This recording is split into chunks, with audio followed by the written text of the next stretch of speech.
For today, we're excited to have for the first time Frank Herman, who's a founder and principal of LeanVista. Frank is also a partner of ThoughtRock as one of our great accredited ITIL training affiliates located in Denver, Colorado. Frank is formally trained in operations research, information systems engineering, Lean Six Sigma, program, and project management. Over his 30-year career, Frank has demonstrated proven success in generating business value by developing and managing high-performance global work teams and processes for both governmental entities and the Fortune 2000 across North America, South America, Europe, and Asia. And that experience provides him with the ability to reliably improve company performance and profitability, particularly for enterprises focused on operational efficiencies and strategies. So with all that, I would like to turn it over and welcome for the first time Frank Herman. Frank. Thank you very much, Rick. It's a pleasure to be presenting today on ThoughtRock Live. I'll just mention really quickly that having been involved in these kinds of webinars before, I know that there's a tendency for them either to be much too detailed and you don't have enough time to spend on any specific topic, or else there's hardly any content there at all. We're going to actually probably be more to the detailed kind of situation. So we have a lot of material we're going to go through, and we're going to move very fast. My background is I'm from Chicago, Illinois, and the only people in the world that talk faster than people from Chicago are from New York. So I won't be setting the land speed record for talking, but I will be moving along fairly quickly. Quick note on disclosure. My company, LeanVista, is a business partner of Swift Software, a manufacturer of job track, workflow, and task automation software platform that we're going to be looking at examples here later today. We manufacture the CareTran, Care Coordination Healthcare solution that's built on that platform. We are an ATA with BWise Group, companies that are in sync with ThoughtRock, and all trademarks and copyrights are of their respective owners. So the name of the presentation is, of course, 5 ways that process management tools can ensure ITIL implementation success. So let's do a quick definition of what process management means, process management tools, and even what success is. Process management is the ensemble of activities that are involved with planning, creating, and monitoring the performance of a process. ITIL is actually, in part, a process management approach of itself that's dedicated to the concept of IT service management, and not just IT, but service management processes in general, even business processes that are enabled by technology. And in ITIL, much of the process management function that is in it is built through the continual service improvement activities, which are kind of embedded across the entire ITIL service life cycle, which we'll take a look at here in a second. So, of course, from project management tools perspective, we understand a tool is any physical item that you use to achieve a goal or to basically get something done, especially if you don't use the tool up in the process. So from a process management perspective, we're really looking at 3 kinds of tools. Today we're going to focus on one of them predominantly, but we are going to do a quick overview of all 3. So there's the design side up front, which is the part where we actually design what the processes need to look like. These are process design diagramming tools like swim lane diagrams, things of that nature. Then there are the actual process automation tools themselves. An example of that would be something like a job track, workflow task management, Lombardi, that's IBM's product, Oracle has their product, on and on. And they're responsible for the definition and actual execution of these processes. They actually instantiate the automation of the process. They capture data and that about the performance of the process, and that in turn gets fed into these back-end processes that you might consider to be business intelligence reporting mechanisms like business objects, crystal reports. There are various different kinds of tools that gather that information. So the 3 in terms make up the context of what process management tools are. ITIL. People are all interested in ITIL. It's a global best practice for IT service management. It's rooted in IT and technology, but it's really applicable to any kind of technology-enabled business process. It's a framework that identifies specific service management processes, their inputs, outputs, and integration points, but not the specific processes themselves. That's up to you. You have to define those processes in the context of your organization. ITIL is a great means to unite an organization around a common vision. In other words, here's the ITIL framework. It's an end vision where this is where we ultimately want to be. But here's where we are today, and here's the path of how we're going to get there. So it's a great check-off kind of an aid. In other words, are we doing these processes? Are we doing them well? Are we doing them at all? So ITIL is a great way to perform continual process improvement. That's one of the key processes that's interwoven throughout the ITIL framework. And it's a common language that's adopted across the globe. I'm serious. I've traveled all around the earth, as Rick has mentioned earlier, and ITIL has gained a foothold all across the world. And so it's a common language that is used to express the best practice concepts for IT service management. And if you are certified in ITIL, then you know what I'm talking about. It's a means to enhance your individual career growth, advance your value to the company, and also to help advance your company's value in the marketplace. So for those of you out there who are exploring the concept of getting certified in ITIL, I heartily recommend that you do that. It pays wonderful dividends. So let's talk about what is ITIL implementation success, right? Because this is what we're talking about, is how process management tools can ensure ITIL implementation success. As we've said, ITIL is a framework. So when you're talking about implementing the ITIL framework, what you're really talking about is successfully implementing specific service processes in alignment with the ITIL framework, which we're going to look at in a minute, in sync with your environment and specific needs. There's no such thing as ITIL in a box. You can't buy all of these processes completely defined at the lowest level and just slam them into your organization. Every organization is different, but you can build your specific processes in sync with the ITIL framework. So when we talk about success, we've talked about the concept of what process management and tools are, and what ITIL implementation success is, but that success can come in many forms. At one end of the continuum, it's quantitative, right? You can measure it by SMART goals. Does everybody remember what a SMART goal is?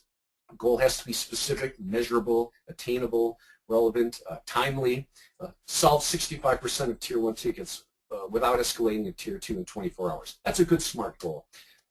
Or it can be a qualitative success in terms of an organizational epiphany occurs and people look at each other and say, maybe ITIL, maybe process automation could improve customer satisfaction.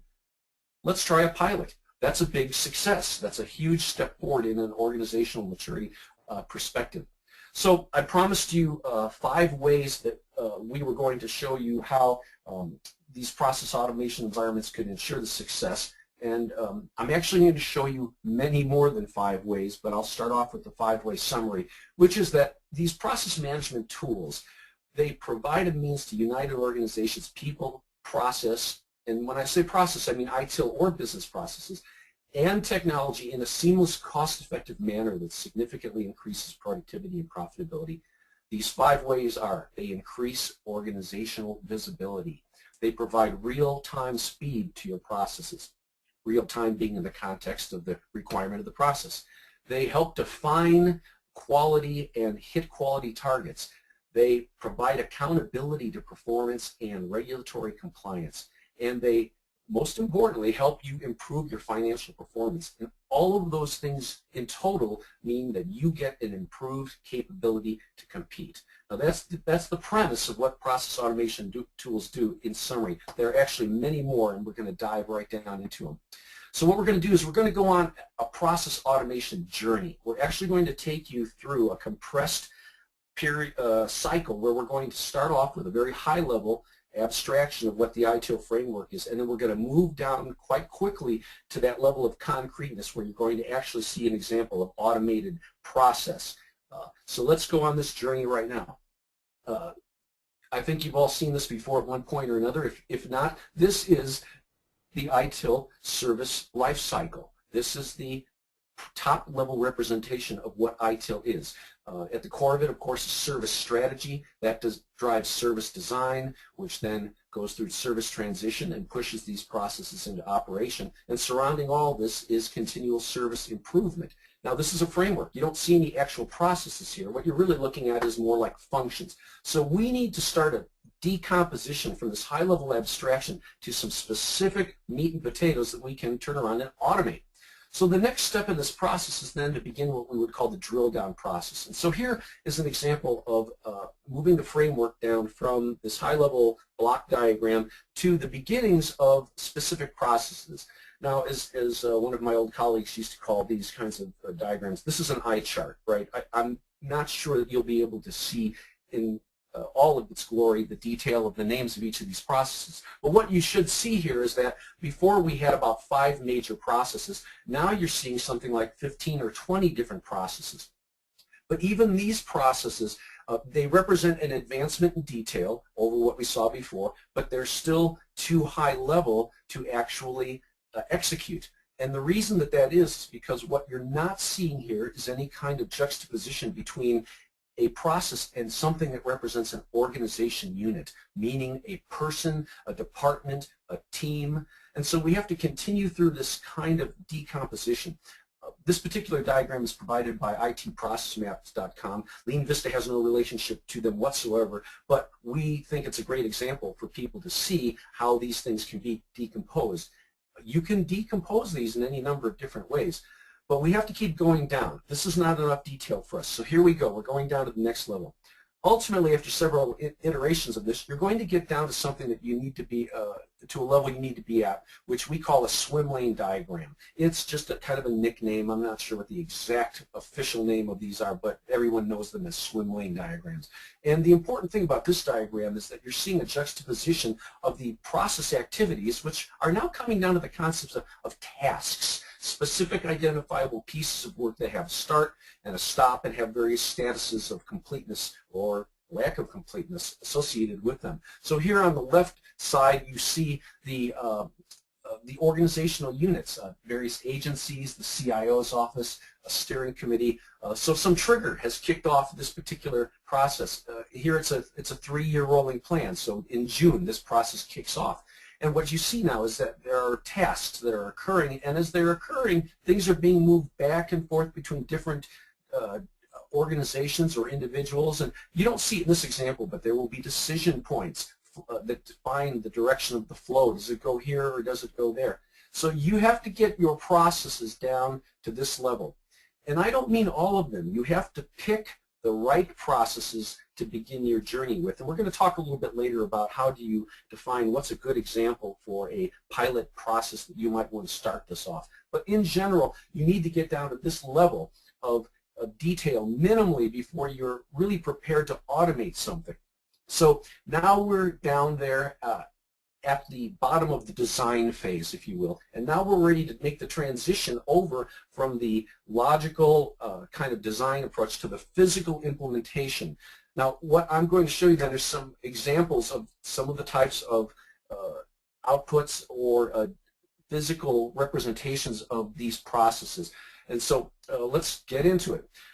One of the first things you're going to have to do is you're going to have to create the actual tasks that represent the lowest atomic level of your process, right? When you think about what a process is, you're really just basically doing tasks of a specific nature in a linear approach. There may be parallel kinds of activities occurring along the way. There may be some branching, but the idea is you have to identify a specific task. Here's an example of a task that's defined in the job track platform where we have the key essential ingredients of the task, meaning that it's got a name, it's assigned to an employee, it's on behalf of some customer, it has a start date, it has an end date, you have the ability to identify percent complete, you can create statuses that define what these things mean, but the idea now is that we have created the actual process, and we're going to create several of them, tasks. And these tasks in their aggregation are the process, right? So you go through that step.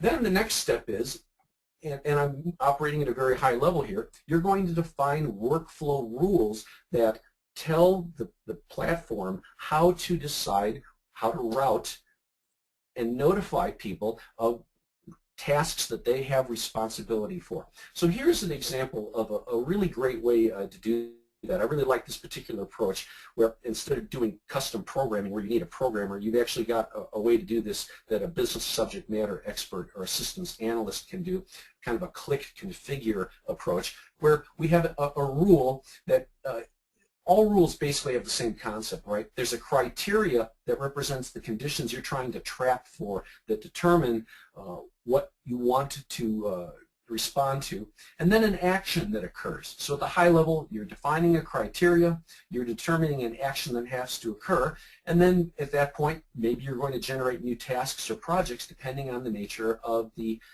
action. So here we have a situation where a very simple engineering change request kind of a task. So this system is smart enough to be able to allow you to define different kinds of tasks. This is an engineering change request. And they've completed a review. And the basic idea is that if we find a defect, in other words, if we have a defect status associated to a pending review, then at this point what we want to do is we want to route this activity or this task to an inspector to take a look at the task to understand why we had a defect.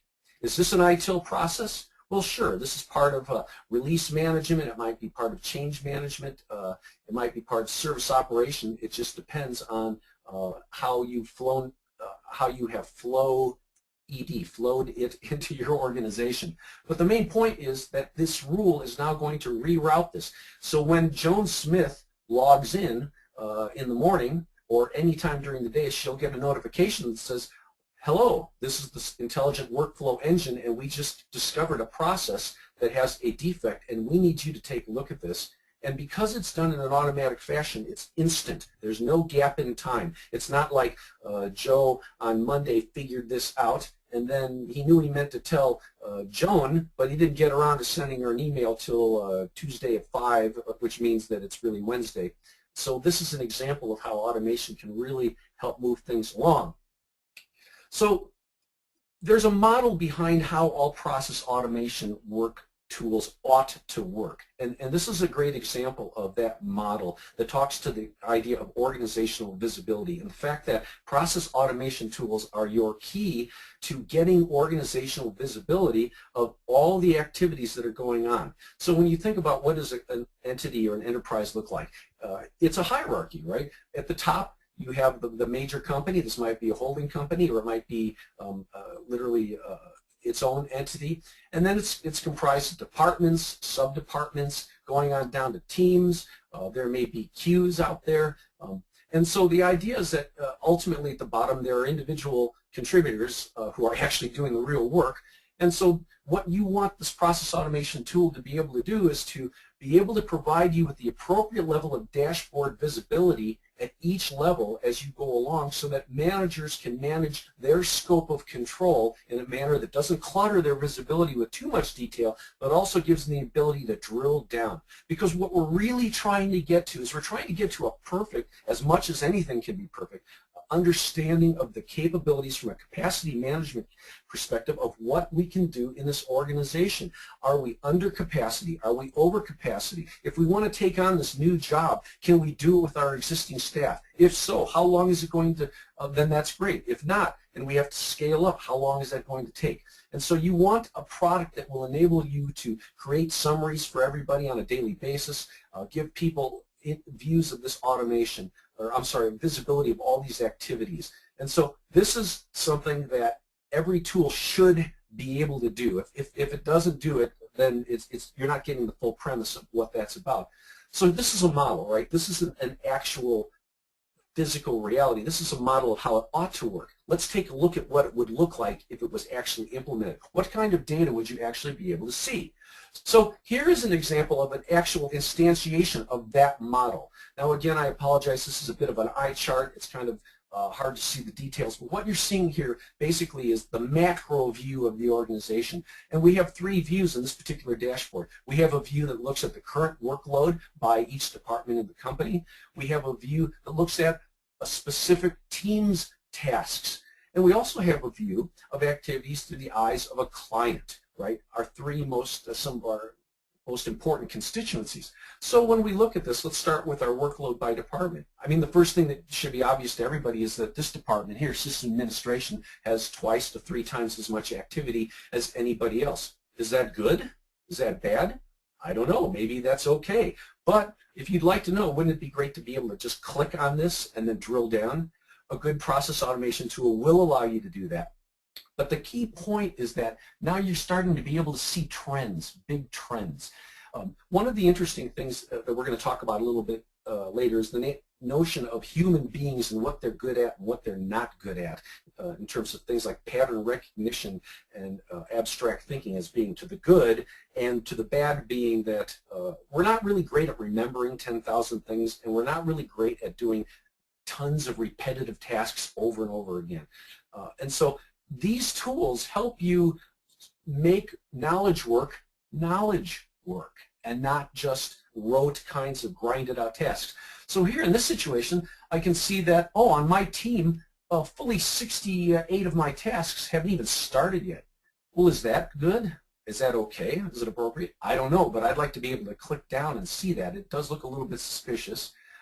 I've got 3 things in my inbox I haven't attended to as a manager, so that means I'm holding people up. Here I have a customer, and I've got a problem. I've got a task that is red. Red typically means overdue, and so I want to be able to see that. So this is the actual physical realization of what that this model that I showed you before.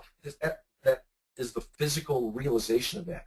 So you get all sorts of different wonderful views when you implement a process automation tool intelligently. One of the great things that you get to see is a resource visibility view. Here I have an individual resource named Angus Smith.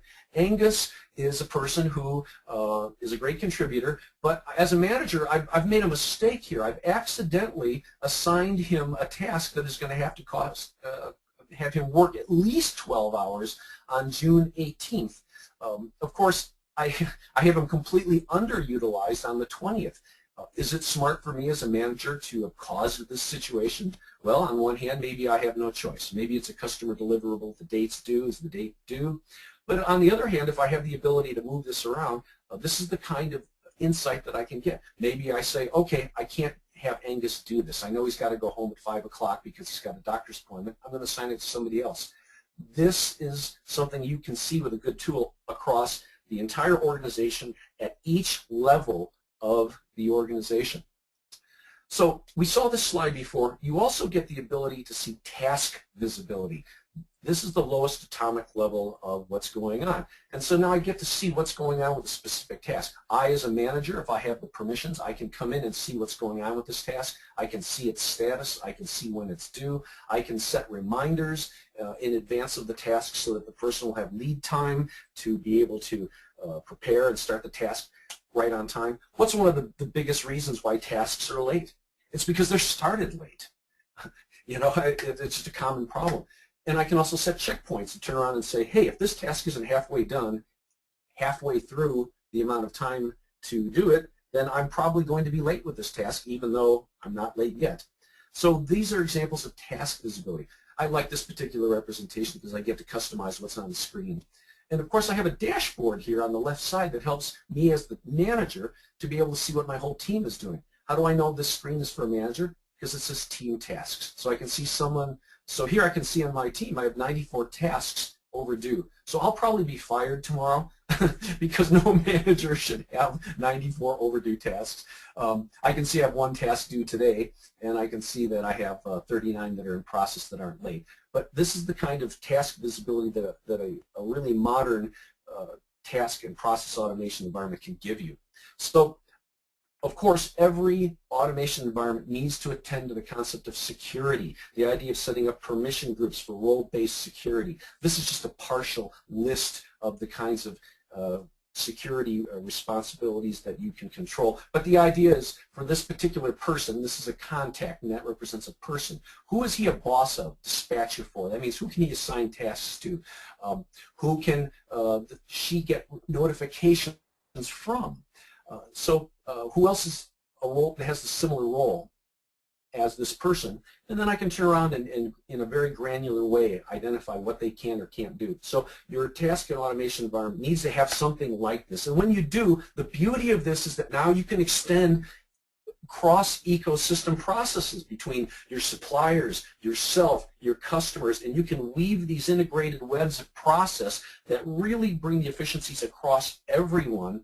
And you know that because you have the security environment, you can control that. Hey, I don't want the customer to see this. I don't want the supplier to see that. I do want the manager to see this. I don't want this contributor to see the other person's work, etc. You get to control all of that in a modern environment.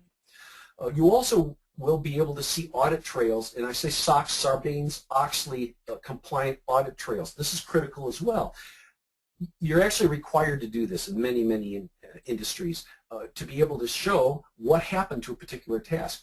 Now here's an example where Bob Smith has logged in and he has created this task and he's made some changes to it. And so now I know right down to the second what fields Bob changed, what the nature of the change was. I have an example here where the workflow engine alert processor decided to change the status of this task to high because something violated a workflow rule or caused it to have to be brought to people's attention based on some predefined workflow criteria that you perhaps had defined. And so you have this perfect recording of everything that's happened. It can't be altered. What's great about this is look at the data that you're gathering. So now you've now got that data exhaust stream that's going to feed into your business intelligence engine that's going to give you the metrics you need for continual service improvement. So how does this help your implementation of ITIL? Remember we talked about ITIL having the 5 major processes, service strategy, service design, service transitions, service operations, and continual service improvement. So I'm going to go through each of these quickly and just touch on some of the fine points. But from a service strategy point of view, we talked about automation as being good at remembering things and doing repetitive tasks, while humans are good at inventing things. So to each his own. Why devise a strategy that plays into weakness by making your people remember things and do repetitive tasks? Just today there was an announcement in the newspaper that they discovered the first example of a double star that has planets revolving around both double stars, around both of them as well as each one individually. And this is causing quite a stir in the astronomical community. And the person that discovered this wasn't even a paid astronomer. They had decided to put the data out on the web so that anybody and everybody could just look at it. And a guy that was just sitting at home, who was kind of a techno geek, largely like myself, was going through the data, and he found patterns that their machine algorithms had not been programmed to find, and he discovered this and contacted the designers of the experiment, and that's how they found this new astronomical system that never has been defined before. That's the kind of stuff that people are great. So let's push off repetitive stuff on the machines and let people do what they're good at. I'll just take you down. I will just mention a couple of things. Of course, it makes financial sense because it saves money. It puts scale and leverage to labor-driven cost models. We hate labor-driven cost models. There's no leverage. If you want to double your profitability in a labor-driven cost model, you have to double your people. That's not leverage, but you can with process automation. This is an important point. Automation creates speed. You've heard the expression speed kills. Well, it'll kill you if you don't have the data to make important decisions, right? If you're making decisions on hunches, you're in trouble. It will kill your competitors when you can do things better and faster than they can for less. And of course, it kills waste when you can identify and eliminate unnecessary steps. And that's what process automation is really good at. From a service design perspective, what it does is it gives you the ability to look at previous data and drive decisions based on data you collected from baselines over time, so that you now understand the idea of, if I'm designing this process, I need 3 people to do this based on my volumes as captured by our process automation environment in the past. I now know that it's a 30-person job. How many of you have ever dialed into a customer service and been told, you're number 47 in the queue, anticipated wait time 25 minutes, and you say to yourself, how could you possibly have designed a process that intentionally makes somebody wait 25 minutes? Well, when you have this kind of data, you can then tune your resource loading to the demand.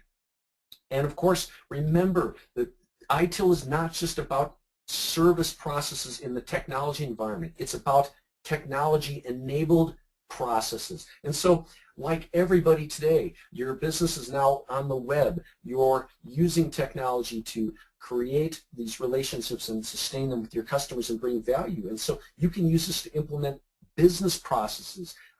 That really helps you.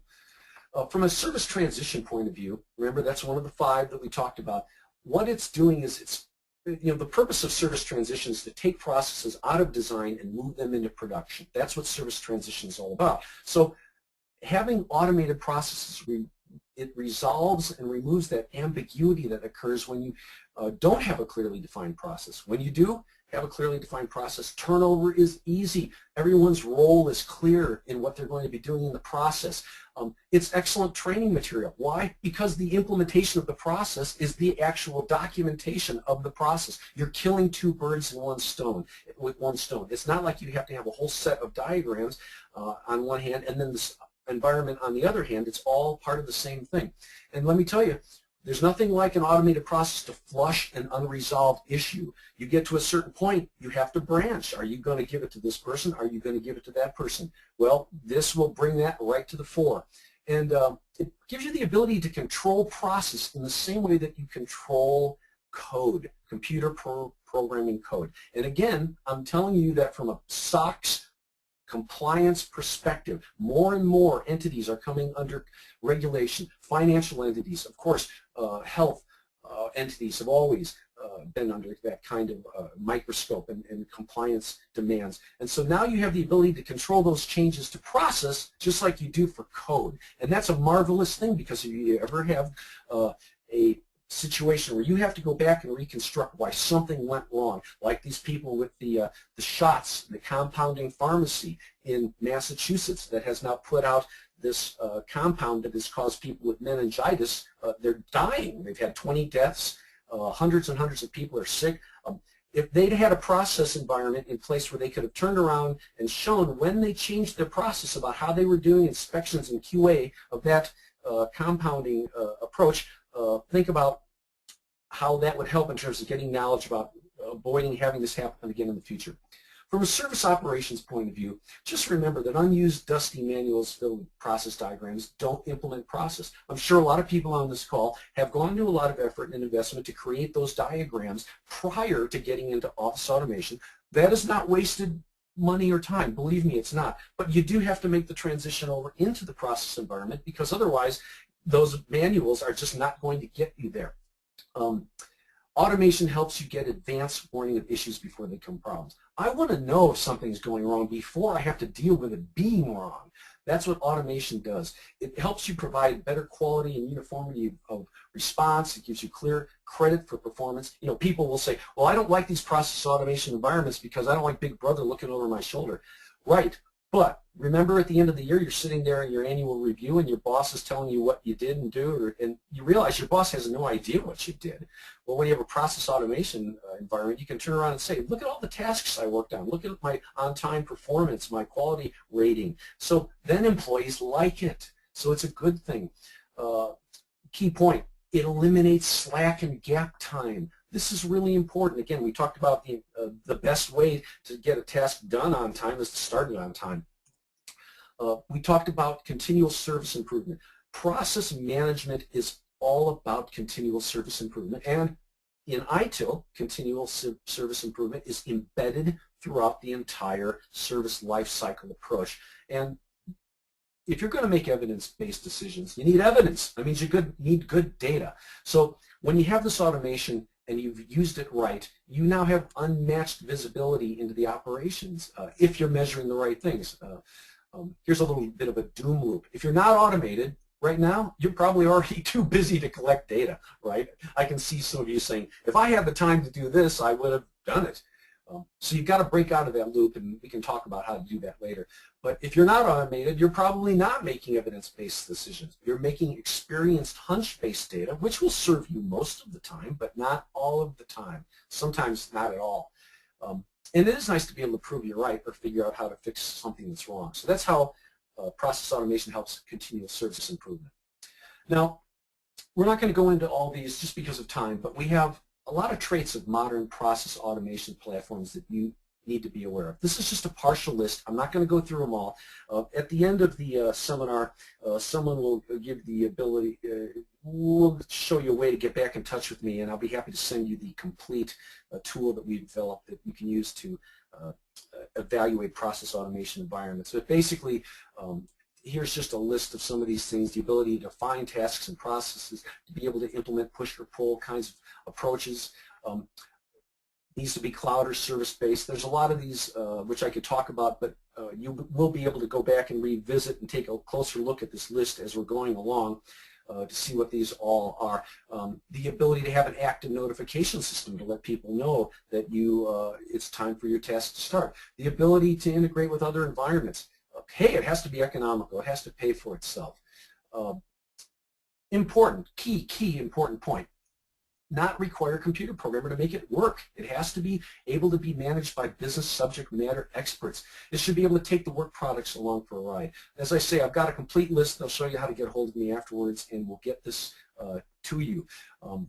So if you're going to start this, how should you start getting into the waters here? How do you dip your toe in the water? Well, the key is start small. You want to pick the right pilot process and keep it simple, but not so simple that it's not meaningful. It should be something that will make someone's eyebrow go up and say, oh, well, if you solve this, then that means you can probably solve that.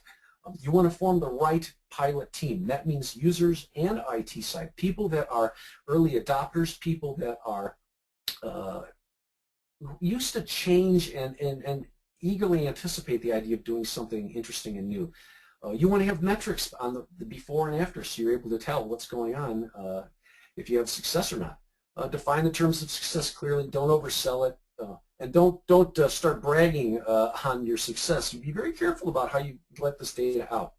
So we're at the end here. The key point was that there's 5 ways that we can do this, that we can improve the implementation of ITIL and its success. I've actually given you about 40 or 50 of them, but in summary, it increases organizational visibility, it helps you move into a real-time speed mode, and it helps you define and achieve quality targets.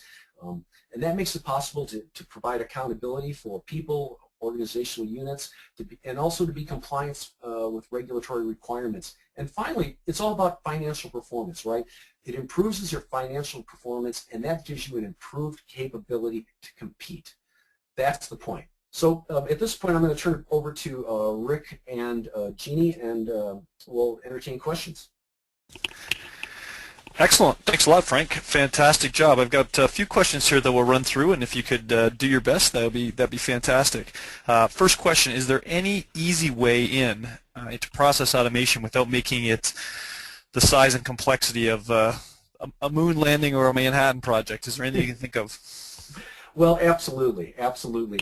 One of the things that you can do is working with vendors, you can get them to give you a free pilot or a very low-cost pilot project entry where they'll set up for you a sandbox where you can learn and play with this environment without making the full financial commitment to the product until you've actually had a chance to wrap your mind around it and understand what you can do.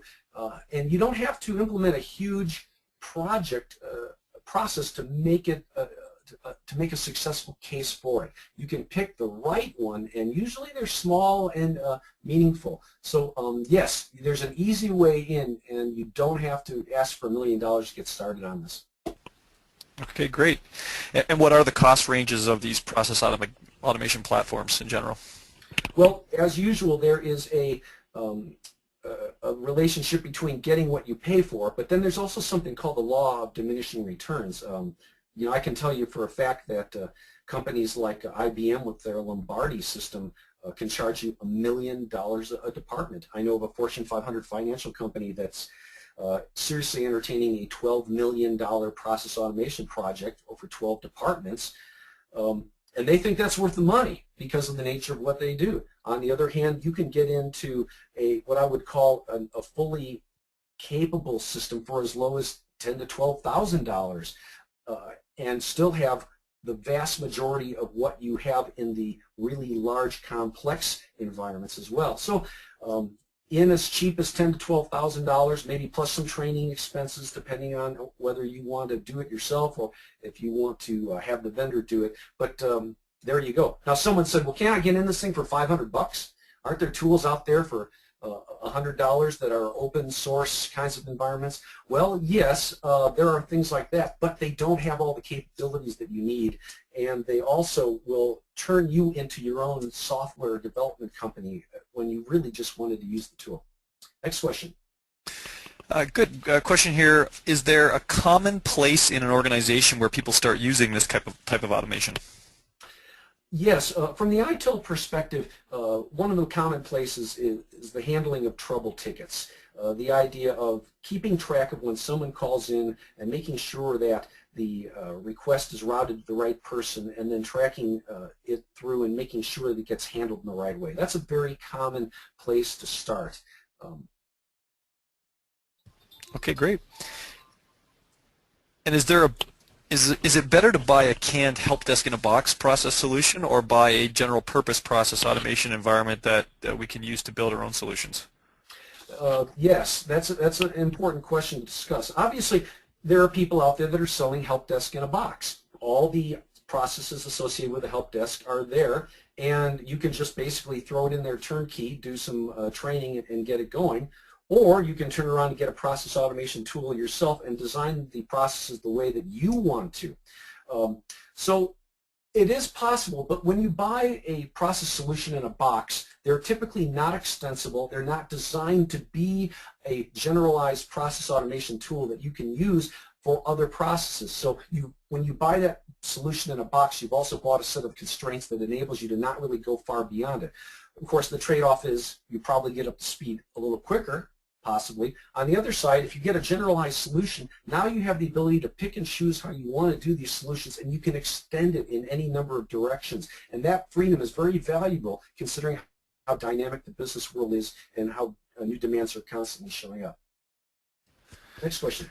Sure, a couple more here before we end off. Can we figure process automation out ourselves, or are we going to get stuck with consultants for the rest of our lives if we go this direction? Yes, exactly. That's a lot of fear that we see out there in the market. Well, and the answer is it's dependent on the environment that you select in large part, because some of these environments actually are programming languages. They're not what we would call a click configure environment that's based on using business and analysts or subject matter experts. So if you buy yourself one of those kinds of environments like an IBM Lombardi, and I'm not knocking it because for certain environments that's really good, but they have, they require staff of computer programmers to support it. Other environments at the other end of the continuum like JobTrack, the business people actually manage it and they don't require any help at all from the IT department. So if you know what kind of processes you want to work on and you know how they ought to be, then you can actually get in and not spend a dime on consultants, maybe other than just some quick startup training. No, you don't necessarily have to go into an environment that brings in consultants for the rest of your life.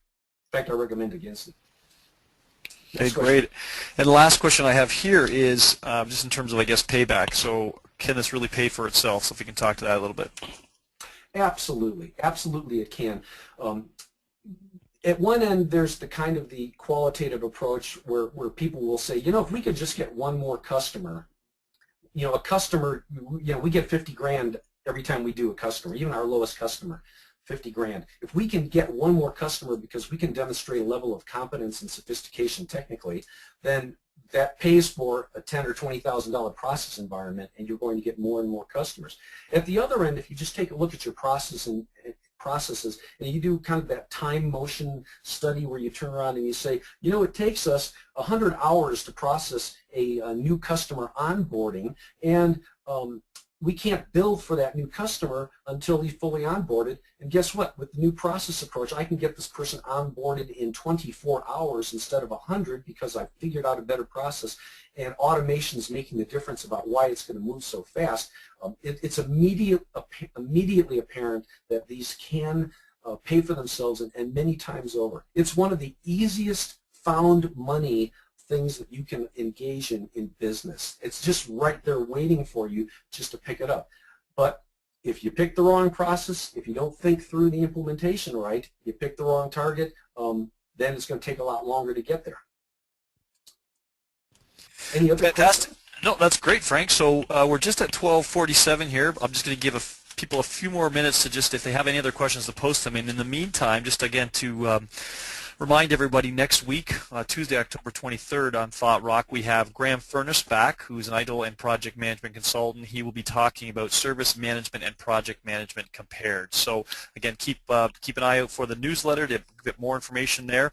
If it's relevant to you, hopefully we'll see you there. Otherwise, if it's relevant to a colleague in your company, please forward that off. And again, most people are always very fulfilled with in terms of their educational needs when Graham hosts sessions as well. And I will like to say as well, Frank, that was a fantastic session that you put together, well put together slides and discussion, some great questions, and we appreciate you joining us for the first time on Thought Rock Live, so hopefully we can have you back at some point as well in the future. Thank you very much. If anybody does need to contact Frank directly, you can do that. I know, Frank, if you want to quickly pull your, I don't know if there's a screen just before the Thought Rock screen. I don't know if it has your contact information on it, but we do encourage people to reach out directly to anybody who is presenting for us. Maybe there's outstanding questions that you feel more comfortable going one-on-one with Frank. And if so, you can contact him. There's some contact information right there, frank.herman@LeanVista.com. So feel free. If not, if anything gets routed through Thought Rock and is a question for Frank, we'll make sure that those questions get directly to Frank as well. So again, we appreciate everyone for hanging in there, for hanging in through to the question period here, and for giving us the time on this Tuesday. So hopefully we see you back here at another session of Thought Rock Live. And again, Frank, thank you very much, and I'll say a good day to everybody. Thank you.